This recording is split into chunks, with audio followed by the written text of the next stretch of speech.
I crave your patience because there was a short video we had made about this, and I am certain that the team had got it. And I think that's it. Lovely.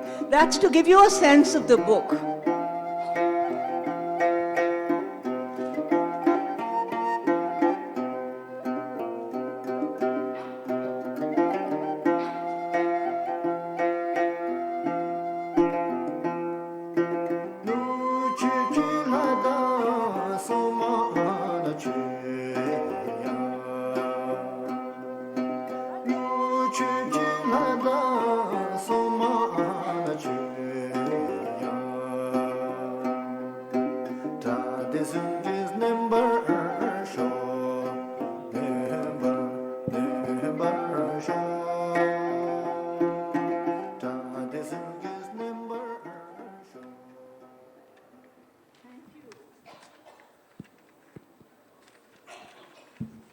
Dear friends, this session is perhaps the most fascinating and the most precious session to me of all the sessions in this year's Jaipur Lit Fest. There are so many. The reason being, first of all, the Himalayas are very, very, very close to my heart, and a lot of my work has been about Himalayan regions, and especially about Himalayan mystics. I've written the book which Shering Tashi had also contributed to, it was called Mystics and Skeptics. It was searching the Himalayan masters. Second thing is that Bhutan is very, very close to my heart. I don't know why, I don't know how. And Drukpa Kunley is very dear to my heart. I'm just wondering how many of you here in the audience have been to Bhutan at all? Okay. So not bad.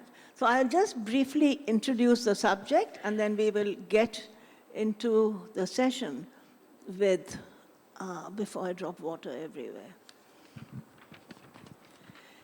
So the elusive and magical and mystical medieval monk, Drukpa Kunley, is beloved across Bhutan even today. It is truly an honor to be speaking about the divine madman with Needrup Zangpo here at the Jaipur Literature Festival. I am no scholar in the subject, but I have been deeply drawn to the concept of crazy wisdom. I first encountered the legendary figure of Drukpa Kunley and his worldview in the course of my first visit to Bhutan more than 25 years ago. Old lady. When I read The Divine Madman, The Sublime Life and Songs of Drukpa Kunley by Keith Duman, which is the ever-selling classic, which many people have read. And then came to understand different dimensions of this powerful figure from scholars and learned friends in Bhutan. But the book that our friend has done is quite different from the other books. It is more authentic, it is more immersive. It is written from somebody who has grown up with Drukpa Kunley as part of his life. Needrup has studied English, Indian, Greek literature in college. He lives in Thimphu, researching and meditating on Buddhist literature and classical Tibetan, as well as Bhutanese culture, history, and literary traditions. He was the executive director of the Bhutan Media Foundation and has been the founding director of the Journalists Association of Bhutan and the editor of the Bhutan Observer. The very striking illustrations you saw on loop on the screen breathe life into the book and are by Chimi R. Namgyal. Do please excuse the long introduction. Before I begin, I was hoping Needrup would recite from the epilogue of the book in English, a little translation, and in Tibetan to give us a feeling of the weight of the words in the original biographies of Drukpa Kunley that he has been referring to. So will you do both? In whichever order. First English, first. Thank you. Good afternoon, everyone. Kuzangpola, as we say in Bhutan. It's a great honor and privilege for me to be speaking at the Jaipur Literature Festival. And I'm doubly honored to be in conversation with Namita ji. Drukpa Kunley is very special to my heart. I've grown up reading his stories, listening to his stories, and very happy that my years of listening to and reading his stories has resulted in this small book. I've mostly read his stories in the classical Tibetan, which is similar to my national language, Dzongkha. So I will read a few stanzas from the epilogue of the book. First, 3 lines in Tibetan, then 3 lines in translation. Mi lalani layul yangbarga, lalani luil norlaga, laga lugaita shisho. Some people love the spacious celestial realm. Some people love the wealth of Nagas. May God lovers and Naga lovers bring good luck. Excuse some sexually explicit words and phrases. Je ngawang chugal talaga, ngajatang kille tulaga, taga tugay tashisho. Lord Ngawang Chugal loves ponies. I, carefree kille, loves pussies. May the pony lover and pussy lover bring good luck. Ani atsin nyalwarga, apa achab langbarga, nyaga langay tashisho. Ani atsin likes to sleep, apa achab likes to rise. May the indolent and industrious bring good luck. Teba tsewang chelaga, jatang kille, nemorga, chega negay tashisho. Teba tsewang loves the Dharma, carefree kille loves the hostess. May the Dharma lover and hostess lover bring good luck. Pawi topdang tungbi chang, kabi kodang laginor, takshar namgita shisho. Bearing a hero's strength, matching strong chung, that's alcohol. Wearing fine clothes, matching bejeweled hands. May gallant young men bring good luck. Zebi gendak ngarbize, chabi jodang kiebibu. With a taste for fine ornaments and lust for good food, a hearty appetite for good sex, and fertility for good sons, may fair maidens bring good luck. Thank you. So, Drukpa Kunley is often misunderstood by first-time tourists in Bhutan because of the phallic symbol surrounding his temple, and he's known as the fertility god, which he is. But it is a very complex relationship between his deep, pervasive understanding of every human being and this blessing to all human beings across all gradations of evolution. And I hope that your prayer and benediction brings blessings to our literature festival. Now, my first question is, tell us about Drukpa Kunley, because the audience would need an introduction to this elusive figure we are referring to. Tell us about his life, his legacy, and why and how he is so deeply revered in Bhutan even today. In his introduction, Dr. Karma Funsho, who just won the Magsaysay this year, he writes, the divine madman is referred to with different titles, such as religious lord, accomplished saint, madman, yogi, carefree vagrant, and described variously as ascetic, wandering mendicant, miracle man, philanderer, drunkard, social critic, sublime master, and Buddha. Who was Drukpa Kunley then? Let us in the audience know. Drukpa Kunley is very complex personality. It's very difficult for someone like me to put him in a certain spiritual or religious category. He was 15th, 16th century Tibetan Buddhist maverick saint. He wandered around, he drank, he slept with women and girls. We will come back to this, talk more about this later on. Very, very different, unconventional, fiercely anti-establishment, and he lived part of his life in Bhutan, wandered around different villages, left behind numerous stories of him liberating individuals, women, men, children. So it's a very, very interesting character. He has had a huge spiritual and cultural impact on Bhutan, although he was not born in Bhutan. Still, people in Bhutan and elsewhere think because his name is Drukpa, people think he is a Bhutanese. During his time, there was no concept of Drukpa in Bhutan. Today, Bhutanese are known as Drukpa. The concept of Drukpa came only 3 centuries after Drukpa Kunley.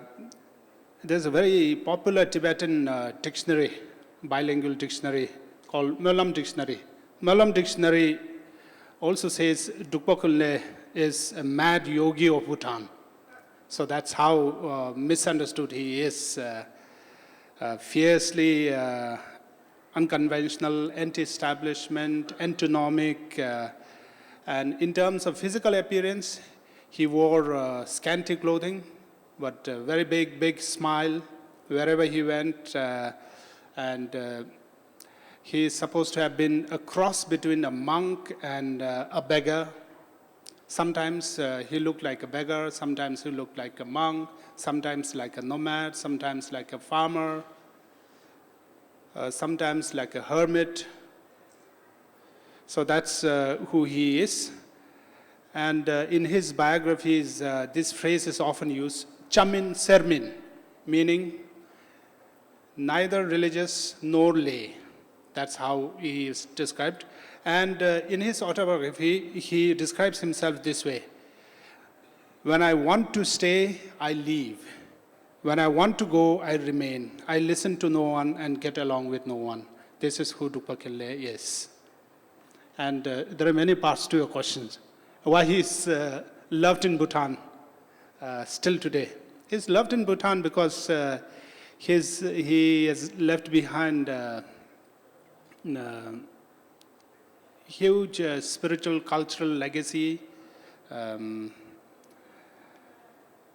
And he taught Buddhism, Dharma, through simple deeds without using religious spiritual jargon.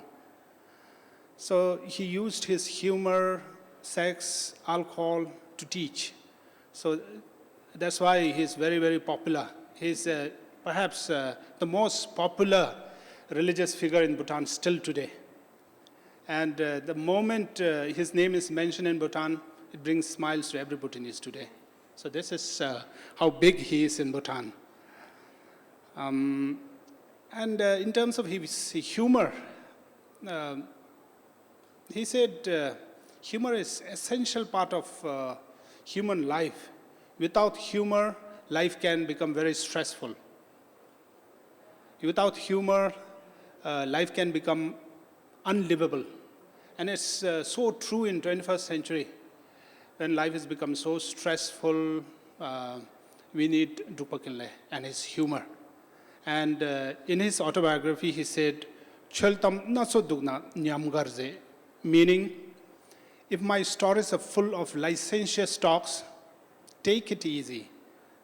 Do not try to dissect it. Do not try to analyze this through a moral lens. Take it easy. Life should not be so serious and stressful.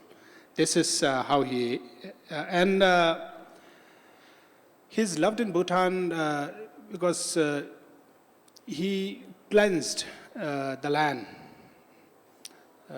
of evil spirits, negative energies.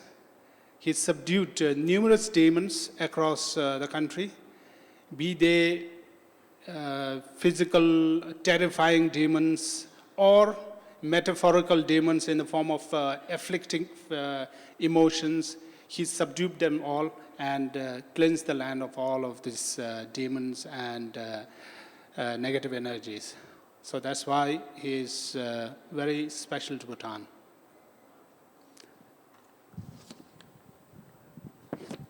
So indeed, if Bhutan is known as the land of national happiness, it is partly because of the joy that he imparted away from all the stiff ritualism that has come to overcome so much of Buddhist thought. But I want to ask you, you partly answered the question, but what to you was the aspect of Drukpa Kunley that most drew you to him, and what propelled you to write this book? Now, you've told us the larger story. Tell us your personal story of why he had a beautiful job, he was a big journalist, but at the moment he's become more and more, I notice, meditative and inward. And isn't that so? So somewhere he's getting into another phase, and it is partly due to Drukpa Kunley. So tell us your bond with this ancient saint. And because I know you're a very serious man, and he wasn't so serious. Tell us what drew you there. Okay, before I answer this question, I think I did not answer part of your previous question is names and different personalities. Names, Drukpa Kunley was known by different names, many names. He was known as Drukpa Kunley, he was known as Druknyen, Kingalekpa, Druknyen meaning madman from Druk in Ralung in Tibet. And he was also known as Sewang Gyalpo. He was also known as Drukpa Nyenpa, Drukpa Madman, Lord Kingalekpa. Just different names. But he liked to call himself Jatang Kunley, Carefree Kunley, or simply Drukpa or Kunley. And he said, I'm a wandering, aimless wandering yogi. That's what he liked to call himself. But he was, if you read his biographies and autobiography closely, he was not at all mad. He was an enlightened being who transcended all mundane association, monastic establishment-related associations. So, okay, what drew me to Drukpa Kunley? It's his authenticity. He lived his life simply. He taught Buddhism very simply, authentically, and he was one thread running through all his stories is hypocrisy. He said, I don't have two things that others have, and that makes me different from others. And these two things are lack of hypocrisy and lack of future plans. So that makes me different from other people in Tibet and Bhutan, he said. So very different. And he did not have inhibitions. He did not have hang-ups. When he liked to drink, he drank. When he wanted to move around, he moved around. He said whatever came to his mind, he had no inhibitions, no hang-ups, and he was totally without hypocrisy. And he said in his one of his biographies, by the way, many biographies about him, one of his biographies, he said in Tibetan, meaning any behavior or conduct without hypocrisy is worth prostrating to. And literally it could be translated this way: homage, or I prostrate to any behavior or conduct without hypocrisy. That's who he was. But what were your first memories of encountering this mystic thing as a young boy? Tell us. As a young boy, I listened to folk tales about him in my village, which he never visited. I come from eastern Bhutan, 2 days journey from Thimphu. So I grew up there. Even in a small village that he never visited, there were numerous stories about him. I listened to his stories from my parents, from the village elders, and got inspired. And probably as a child, inspired by his antinomic, anti-establishment behavior, But later on, I realized how great he was, how enlightened he was, his wisdom, insights into our daily life, into Buddhist teachings, etc. That's what drew me to him. And later on, in my high school, in college, I started teaching myself classical Tibetan. I never learned classical Tibetan in school or college. I taught myself. Today I read his stories in classical Tibetan, and this book is the product of my reading of his stories in classical Tibetan, or Cheke. So in his foreword to your book, Jigme Tenzin Wangpo writes, "This is the first book on Drukpa Kunley written actually by a Bhutanese author who has grown up hearing and reading his stories. Needrup Zangpo brings a unique authenticity and intimacy to these stories that only a native voice could offer." Do you agree? Because in my experience, many tourists and foreigners have a rather, including Indians, I mean, people who have not grown up in Bhutan, and they have a rather naive, confused, inaccurate, indeed distorted view of Drukpa Kunley. And he brings a smile to everybody's face, but they don't get the deeper stories behind it. So what do you have to say about this? Okay, this is a very good question. It's an opportunity for me to clarify a few things about him. Naive, confused, inaccurate view of his life. This is mostly true, particularly with regard to touristic and journalistic writings by foreigners. Is mostly misunderstood. Some of the words touristic and journalistic writings by foreigners use include is a philanderer, womanizer, drunkard, antisocial, etc., etc. These words do not describe him accurately. He did some philandering, he drank, he moved around, he wandered around, but this is not exactly who he was. And one example in the touristic and journalistic writings about him is sweeping generalization about him. Drunkard, philanderer, not accurate. In his autobiography, he said, in Tibetan, again, to give you a taste of how it's written in Tibetan, Thomsok Bume Gang Lakchang, Turang Lak Hoa Kembodu, meaning the marketplace may be full of girls, but the girl I desire is rare. Meaning, he did not go around philandering. He chose and picked girls and women who had spiritual inclination in them.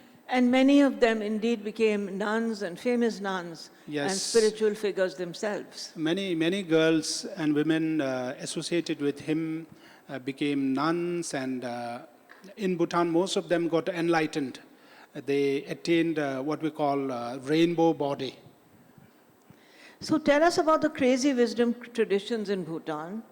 These have a theological and mystical lineage in both Hindu and Buddhist religions. The Guru Gorakhnath cults, and a slightly different context, Neem Karoli Baba, who I consider my personal guru, followed these paths. In his introduction to your book, Karma Funsho says, styled on the Mahasiddha figures of India, the Madmen were spiritual adepts known for their unprejudiced and uninhibited wisdom and outrageous behavior. However, the holy madmen were hardly mad. They had merely transcended the madness of the world to see through its deceptions. So what do you feel about this? Okay, before that, on the previous question, I would like to read a few lines from a recent article written in Western media. Otherwise, well-researched article. It talks about Drukpa Kunley briefly, and the article uses some of the words I mentioned earlier. The patron saint of Bhutan is a 15th century monk called Drukpa Kunley, better known as the Divine Madman, who marauded the countryside with his bow and faithful dog. faithful hunting dog, while drinking copiously, seducing thousands of women, including his own mother. So this is how the article described him inaccurately. And his bow and arrow and hunting dogs did not serve any physical purpose. They were all symbolic. Did not use his dog for hunting, did not use his bow and arrow for hunting either. So they were just symbolic. On crazy wisdom, I think, constitutes unconventional behavior by enlightened beings. And Drukpa Kunley was outrageous and elegant at the same time. And he says in his autobiography, someone can be outrageous and elegant at the same time, only if he is enlightened. People, ordinary beings like me, can be either elegant or outrageous. I can't be both elegant and outrageous. But Drukpa Kunley could be both outrageous and elegant. That was who he was. And styled on the Mahasiddha figures of India. And Drukpa Kunley was believed to be the reincarnation of two Indian Mahasiddhas, Saraha and Shavaripa. Both of them come from the West Bengal region. He is believed to be the incarnation of these two Mahasiddha figures from India. That's why in iconographic representation, he's quite similar to Shavaripa and Saraha, carrying a bow and arrow, and there's a hunting dog nearby, and scantily clad, etc. So this is my last question because we are running out of time, and I know there will be questions from the audience. So the last question I'm asking you just now, and then I have many more, but I want to move on, is about the magical powers. He's not only an enlightened saint, but a master of many, many magical powers, who used miracles to convert those he encountered to spirituality and religion. Like I remember the story where he bent, which, I mean, maybe in today's world, scientists could do it, but he had the conceptual knowledge and the physical knowledge to bend a beam of light. And I think he hung up the dog on it. So tell us some of the miracles. Tell us about that one. I love that miracle that I read about.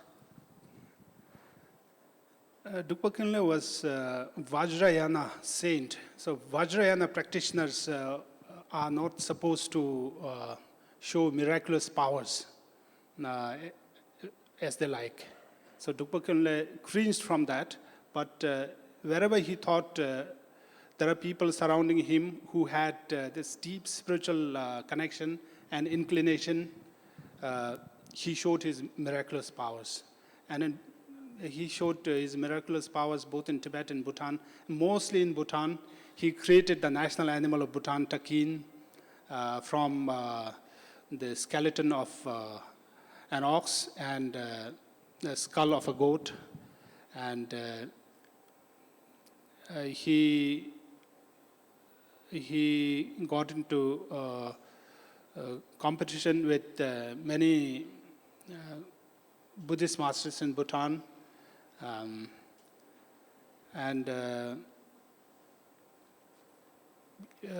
He, in Paro, western district of Bhutan, he was building a stupa. He wanted to complete the stupa before sunset, but when he was halfway through the construction, the sun was going behind the western horizon, so he chained the sun for several hours. So such miracles he performed in Bhutan. So this is my last question before I open up to the audience. Many of you must be wondering, you may still be confused, and they may not be. To know more about it, go and buy the book, this lovely book, which is there in the Crossword bookstore. But this is my question to you. I see Drukpa Kunley as an immensely contemporary person who could belong to our magical digital world. And institutional and religious hypocrisies continue to abound and may always do so in our present world, as it did 6 or 7 centuries ago. So where do you see him? I mean, if he was here today, or perhaps he is here today, sitting in some corner of the audience, so how do you think he would fit into the contemporary world? Would he be different? Would he be the same? Do you see him as a contemporary figure? That's if my question is not too puzzling. I don't think he will fit in our modern society. I don't think he will fit in this audience either. Because he's too unconventional, outrageous, too direct for a lot of sensitivities we deal with today. Gender, sex, society, politics, culture, spiritual pursuit, etc. So it would be very difficult for him to fit the modern society. Therefore, there's in this book, in some of the stories, I had to omit some of his extreme views on gender and sex, for example, on spiritual establishments, for example, in Tibet and Bhutan. Some of his views are too extreme for modern times. On that note, modern times don't sound that modern, or maybe they are very futuristic and modern, I don't know. But do you think we should open up, or do you have any last words before we open up to the audience? Okay, one last line.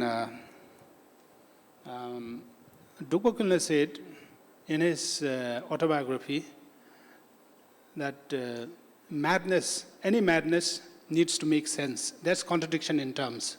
He said his madness made sense because he was enlightened. There were other madmen in Tibet during his time, his contemporaries. He said their madness did not make sense. Probably they were not as enlightened as him. Well, mad or sensible, or maybe sensibly mad or madly sensible, those in the audience who would like to ask any questions, please. There are many questions, so if somebody could quickly come with a mic. Where's the mic? I think we begin here. And we'll go. Hello. No, okay. Please, no comments, just short questions, because there are many hands up. There's somebody with the mic behind you. I have a short question. I've never been to Bhutan. I've heard a lot about Bhutan, and it's so magical. And one day I'll visit. The question is, as a country and as a society, what is something that you think you can learn from him or the society learn to make it even better? Understood. That's a very good, short question. What can you learn from Bhutan and from Drukpa Kunley for the rest of the world? So I think the modern life is too fast-paced for well-being, for happiness. So what we can learn from Drukpa Kunley is that we need to take our life a little easy, that we need some humor, basic human humor in us to be happy, to be joyous. Otherwise, in his own words, life can become too stressful and unlivable. That's fair, and we should all learn from it. If you could give it first to the gentleman, then from the lady, shortly each. Thank you very much. I've got my dates correct. I believe he was a contemporary of Guru Nanak. And I was curious as to whether there had been any interaction between sort of Sikh ideas and Drukpa Kunley's ideas. And I'd also love to hear what those extreme examples are that you weren't able to include. I can answer that, but first you do, and then you do first. I don't think there was any interaction between Guru Nanak and Drukpa Kunley. Drukpa Kunley never crossed the Bhutanese boundary into India. So there are some similarities between Guru Nanak and Drukpa Kunley in terms of how unconventional they were.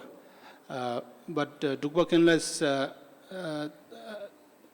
Kunley's approach to spirituality was more extreme than Guru Nanak's, I think. But because we're running out of time, I'll quickly guide you to an answer to this.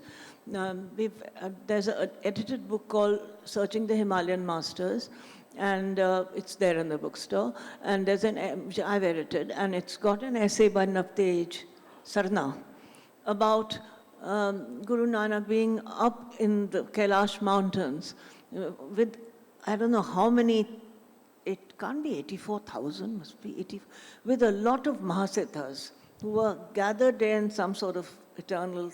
And he went there and he had a big argument with them because they said, we are away from the world, up there in the high Himalayas. He said, you don't belong there. Mahasiddhas have to come down to the earth.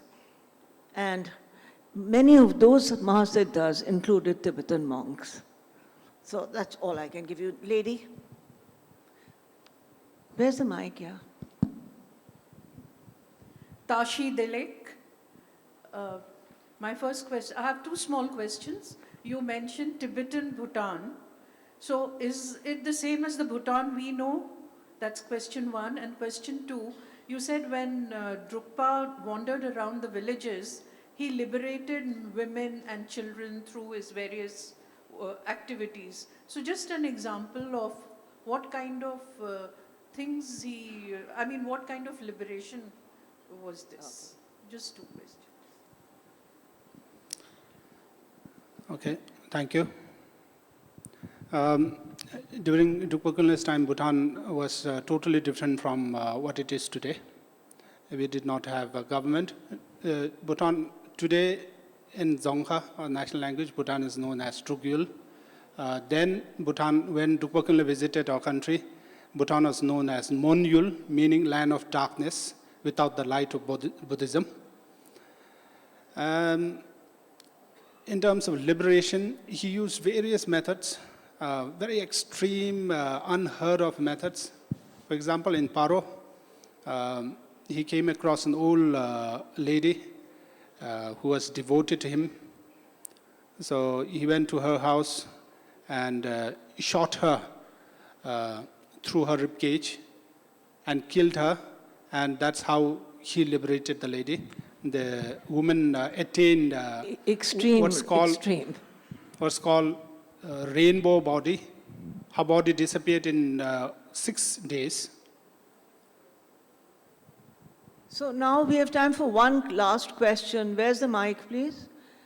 I think in order, the gentleman first, then if there's time, the next. Hello. So I have two very small questions. One is very small actually. So when you mentioned he was known as Madman, Madman Hermit or other names. So was this word used by his contemporaries, his followers, or this name came after? So this is one question. The second is when we are talking about his methods of liberation, that includes having sex with thousands of women and girls, as you mentioned earlier. He just mentioned that's not true. I think he said that, no, anyway, it was slightly different. He said that he quoted from a newspaper that said that, and he said it was not really. Yeah, beside this, in any case, so since his methods were extreme or his way of conducting was extreme, so how did the people of his time take it? Were there any kind of opposition to it? People did not like the way he used to conduct, because the place where we are, or the country that it has become over the last few years, you would simply be lynched for these conducts. So could you then give, what he's saying is, what was the contemporary reaction to his odd behavior? In terms of his name, Madman, it's liberally used in his autobiography as well as biographies. He called himself Madman, Drukpa Madman, Druknyen. His own name, he liked to call himself Druknyen Kunley, meaning Drukpa Madman Kunley. And One more question. when he visited Bhutan, the Bhutanese people were liberal-minded, broad-minded to accept whatever he did. Today, we are a different breed of people, I think, in Bhutan. Today, Drukpa Kunley wouldn't be accommodated easily. Now, where's the mic, please? Hello, gentleman with the mic. that gentleman there, and that's the last question. So if you could keep it brief, because I'm being told to wind up now. Yeah, briefly. I just wanted to know, you left out some of his extreme views. I want to know something about extreme views on spiritual institutions. One of his extreme views on spiritual institutions is that in Tibet, he said, Tibetan monks and lamas and spiritual masters did not even have a whiff of dharma, did not even have a smell of dharma. That's how extreme he was, extremely critical he was of religious institutions. Well, religion, as we know, individual and personal religion can be beautiful, strong, liberating. When it becomes institutional, it's difficult to understand exactly how it goes to those who are truly on the path, but with due respect to one and all, I think on this thing we give a big clap to Needrup.